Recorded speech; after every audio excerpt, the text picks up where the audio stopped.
L'Iran a déployé jusqu'à 10 sous-marins dans la zone du détroit d'Ormuz et de la mer d'Oman. Une annonce lourde de sens car elle intervient au moment précis où les États-Unis renforcent leur présence navale dans le Golfe avec l'arrivée du groupe aéronaval du porte-avions USS Abraham Lincoln. Un point important à noter. Le chiffre de 10 sous-marins n'est pas confirmé de manière uniforme par toutes les sources que j'ai consultées. Certains disent 10, mais tout le monde n'est pas unanime avec ce chiffre-là. À ce stade, l'information reste parfaitement vérifiable. Ça peut être exagéré ou amplifié volontairement, ça peut être à la vérité.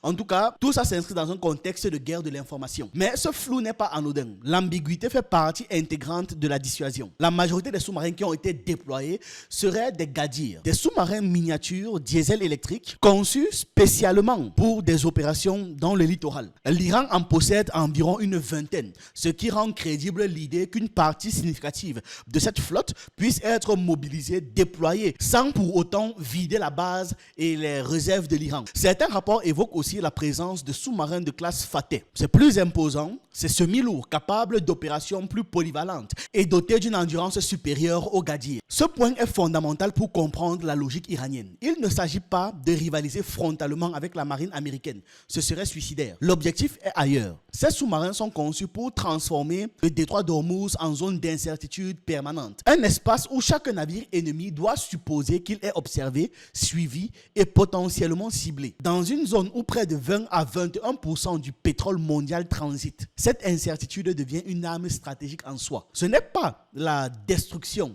qui est recherché, mais la peur du blocage, la paralysie psychologique et économique. Sur le plan technique, les sous-marins Ghadir sont tout sauf des gadgets. Bien que limités en taille, environ 120 tonnes, limités en taille, ils sont extrêmement discrets, adaptés aux eaux peu profondes du Golfe, parfois inférieures à 50 mètres. Ils disposent de 2 tubes lance-torpilles de 533 mm, capables de tirer des torpilles classiques comme des Valfarge, mais aussi des torpilles supercavitantes hautes. Connus pour leur vitesse extrême pouvant théoriquement atteindre les 200 nœuds, inspirés du modèle russe Shkval. À cela s'ajoute la capacité de poser des mines navales, une arme redoutable dans un passage aussi étroit qu'Ormuz, ainsi que le lancement de missiles de croisière anti-navires depuis des plateformes sous-marines comme le JAX 2, dont la portée serait comprise entre 200 et 300 km. Les sous-marins Fateh, de leur côté, lorsqu'ils sont mentionnés, ajoutent une autre couche à cette menace iranienne. Dotés de 4 à 6 tubes capables de lancer des missiles Ghadir ou alors JASC, ils peuvent également transporter les forces spéciales ou alors des mines intelligentes, ce qui ouvre la porte à des scénarios hybrides mêlant action navale, sabotage et opérations clandestines. Là encore, on n'est pas dans une guerre ouverte, mais dans la multiplication des options, dans la capacité à rendre toute intervention américaine coûteuse, complexe et risquée. Certains rapports évoquent également la présence de navires de soutien, notamment liés au 86e groupe naval iranien, ainsi que du navire de guerre électronique Zargos. Si cette information se confirme, cela signifie que l'Iran ne se contente pas de déployer des sous-marins, mais cherche à structurer un dispositif complet combinant logistique, renseignement électronique et surveillance du spectre électromagnétique. Autrement dit, vraiment avec des mots beaucoup plus simples, c'est voir sans être vu, écouter sans parler et laisser planer le doute sur ce que compte faire l'Iran. Mais il faut aussi rester lucide parce que face aux sous-marins américains de classe Virginia, aux avions de patrouille maritime, les P-8 Poséidon, et à la supériorité technologique globale des États-Unis, ces sous-marins iraniens restent vulnérables dans un affrontement direct prolongé. Prolongé, j'insiste encore.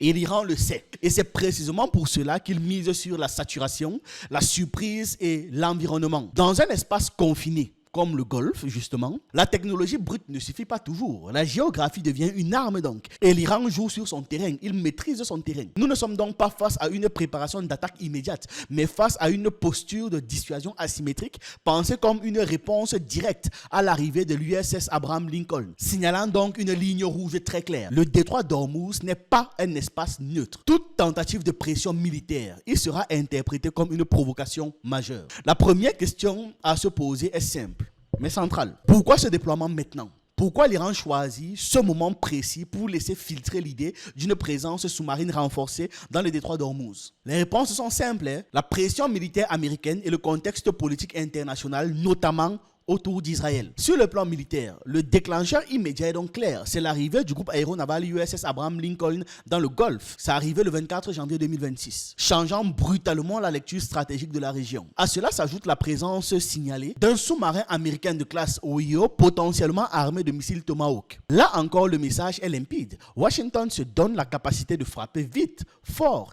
et sans préavis si une décision politique est prise. Donc il suffit juste que le gouvernement donne l'ordre et bam! Dans ce contexte, le déploiement de sous-marins iraniens fonctionne comme un miroir stratégique. Nous aussi, on peut frapper de la sorte. Le second élément, comme j'ai expliqué, et qui est souvent sous-estimé d'ailleurs, c'est le facteur israélien. Les déclarations américaines évoquant un soutien potentiel à l'Iran en cas d'escalade régionale sont scrutées avec une extrême attention par Téhéran. Pour l'Iran, toute montée en puissance américaine dans le Golfe peut être interprétée comme une couverture stratégique indirecte à une action israélienne, notamment contre les cibles iraniennes ou les alliés de l'Iran. Le message iranien est donc double. Il s'adresse à Washington, mais aussi à Tel Aviv. Il dit en substance que toute attaque va déclencher une réponse régionale aux conséquences incontrôlables. Et il menace toutes les parties, parce que l'idée américaine, en fait, c'est de parfois soutenir simplement Israël, qui va frapper l'Iran au nom d'Israël, et que l'Iran n'aura le droit de répondre qu'à Israël, sous prétexte que les États-Unis n'ont rien fait d'autre que de soutenir Israël. C'est Israël qui a pris la décision. Non, l'Iran dit non, l'Iran refuse. L'Iran dit qu'on sait que vous les aidez, donc vous aussi, vous serez touchés, point à la ligne, avec tous ceux qui vous aident dans le Moyen-Orient. Tous les pays, même l'Arabie Saoudite, seront touchés. Il n'y aura donc pas la capacité pour les États-Unis de déplacer la responsabilité chez quelqu'un d'autre. C'est donc dans tout ça qu'intervient la notion de dissuasion asymétrique, c'est-à-dire le pilier central de la doctrine militaire iranienne. L'Iran sait qu'il ne peut pas gagner une guerre navale classique contre les États-Unis. Très peu de pays peuvent le faire. N'en voulons pas à l'Iran. D'ailleurs, l'Iran ne cherche même pas à déclencher une guerre de la sorte. Ce que l'Iran cherche, c'est à augmenter le coût politique, économique et stratégique de toute action adverse. Menacer implicitement les détroits d'Ormuz, même sans le fermer, ça suffit à faire trembler les marchés, à inquiéter les assureurs, à alerter les grandes puissances importatrices d'énergie en fait. Un simple doute peut provoquer des effets en chaîne à l'échelle mondiale, pas seulement régionale. C'est pour cette raison que le détroit d'Ormuz n'est pas qu'un passage maritime. C'est un levier géopolitique mondial par lequel transitent chaque année des flux énergétiques évalués entre 1,2 et 1,4 trillions de dollars. Chaque acteur rationnel ne souhaite pas voir cet endroit-là en fait basculer dans l'instabilité. Vraiment, ils ne veulent pas. C'est précisément sur cette rationalité que l'Iran mise. Forcer l'adversaire à réfléchir 2 fois avant d'agir. Il reste maintenant une dimension essentielle, la guerre de l'information. Parce que ce déploiement n'existe politiquement que parce qu'il est rendu visible, débattu et commenté, dont les gens en parlent. Les annonces émanant de canaux officiels et semi-officiels iraniens, notamment via des médias affiliés à l'armée comme Tasmin New Agency, a ensuite massivement relayé les informations, relayé les déclarations de responsables militaires de haut rang, parfois même par des appels idéologiques venant du guide suprême Ali Khamenei sur l'autosuffisance et la dissuasion. Mais l'accélérateur principal de cette information, ce sont les réseaux sociaux, en particulier X. On a maintenant des comptes qui ont diffusé entre le 25 et le 26 janvier 2026 des messages alarmistes, des vidéos, des cartes, des alertes breaking, souvent sans source primaire clairement identifiée. Ce sont ces contenus qui ont ensuite été repris par les médias spécialistes occidentaux, par des pages Facebook et des chaînes YouTube orientées défense ou alors orientées géopolitique pour parler de l'événement. C'est comme ça qu'on a su que l'Iran avait déployé des sous-marins en prévision de la guerre à venir. L'Iran révèle aussi des manœuvres militaires américaines de haute intensité. Ces informations proviennent majoritairement du rapport au CINT, de vidéos, d'analyses partagées sur X, de suivi de vols et de mouvements navals. Des sources souvent indépendantes au départ, mais dont les conclusions sont ensuite relayées et structurées par des médias iraniens, non pas pour attaquer, mais pour alerter. Le dévoilement iranien s'appuie notamment sur des comparaisons historiques précises. Des analystes de OSINT rappellent que tous ces mouvements suivent un schéma presque identique au schéma observé avant les frappes américaines de juin 2025, lors de l'opération Midnight Hammer, qui avait visé des sites nucléaires iraniens. Même logique, même type d'appareil, même route, même synchronisation l'organisation. Pour Téhéran, il ne s'agit donc pas d'un exercice banal, mais d'un pattern, d'une signature d'opération américaine reconnaissable, d'un signal en gros. Les discussions portent alors sur ce que les milices appellent un surge, une augmentation rapide, massive et concentrée des capacités militaires. Ce surge se manifeste d'abord dans les airs. Depuis le 1er janvier 2026, on a des dizaines de C-17 Globemaster 3, des avions de transport lourds qui effectuent des rotations continues depuis les États-Unis via le Royaume-Uni vers des bases clés comme Al-Udeid au Qatar et plusieurs installations en Arabie Saoudite. 4 C-17A sont même signalés en route vers Diego Garcia, une base stratégique majeure historiquement utilisée comme point de départ pour des frappes à longue distance. Ce genre de mouvement n'est jamais anodin. On ne transporte pas autant de matériel aussi vite sans objectif précis. À ce pont aérien s'ajoute le déploiement d'avions de combat, des chasseurs qui quittent le Royaume-Uni pour rejoindre la Jordanie, soutenus par des ravitailleurs et des avions cargo.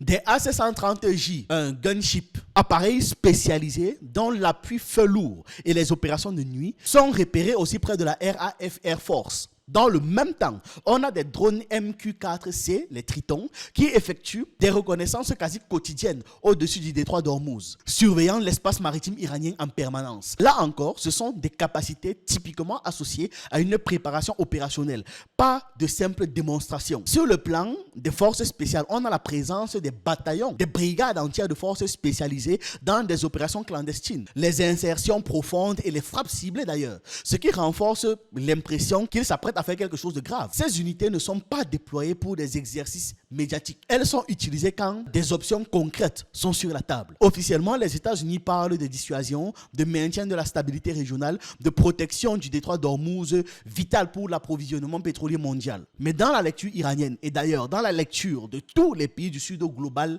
un peu intelligent, cette dissuasion est à sens unique. C'est tout en fait. Les États-Unis encerclent, menacent, déploient, tandis que l'Iran est sommé de se taire et de ne pas agir. Mais qu'est-ce qui arrive même? Or, aucun État souverain ne peut fonctionner comme ça. C'est impossible. Les objectifs américains se multiplient. Il s'agit de faire pression sur l'Iran, de montrer une capacité de frappe rapide pour dissuader toute avancée nucléaire ou toute répression interne jugée excessive. N'est-ce pas, non? Les répressions qu'eux-mêmes, ils créent. Il s'agit aussi de rassurer les alliés régionaux, notamment Israël, le Qatar, l'Arabie Saoudite, en affichant une supériorité militaire écrasante. Certains analystes évoquent même un calcul politique interne, c'est-à-dire une stratégie de diversion classique où la politique étrangère sert à détourner l'attention des tensions internes des Américains, des États-Unis en l'occurrence ici. Face à cela, le silence du Pentagone est lui-même révélateur. Aucun démenti clair, aucune explication détaillée, rien. Les sources proches du dossier insistent que ce n'est pas un exercice banal,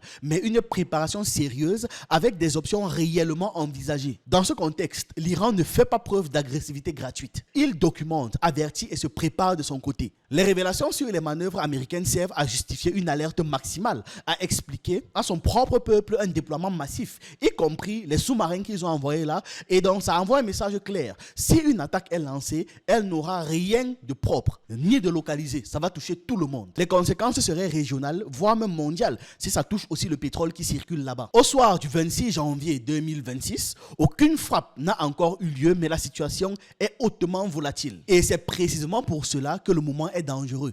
Parce que quand la dissuasion devient une démonstration permanente, la moindre erreur, je dis bien la moindre erreur, peut faire basculer l'histoire. Voilà, c'est ce que j'avais à partager avec vous dans cette vidéo. Likez, partagez, abonnez-vous et on se retrouve une prochaine fois.